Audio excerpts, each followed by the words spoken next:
आज सकाळपासूनच आमच्या इकडे इतका पाऊस पडला आहे ना की बघा समोर ते इतका चिखल झालं आहे, बाहेर जायची पण इच्छा होत नाही आहे.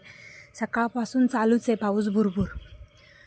त्यानंतर मी झोपले होते दुपारी, कारण आज ना खूप दमल्यासारखं झालं होतं. त्यानंतर मग मी फ्रेश झाले. नंतर बघितलं की झोपलं होतं तर काही कानातलंच पडलं. त्यानंतर विचार केला केस मोकळं सोडावं, नुसता रबर लावा.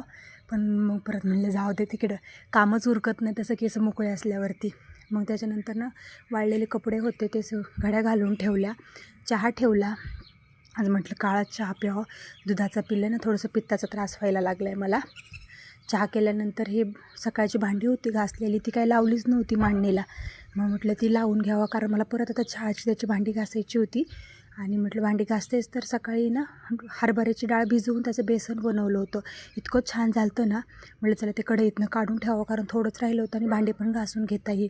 त्यानंतर मी त्याची पण भांडे घासून घेतले आणि मग झाडू मारला, कारण 6च्या आत झाडू मारून घेते मी कधी पण, त्यानंतर नाही मारत, मी डायरेक्ट रात्रीच मारते. चला तर व्लॉग मी इथंच एंड करते. भेटू पुढच्या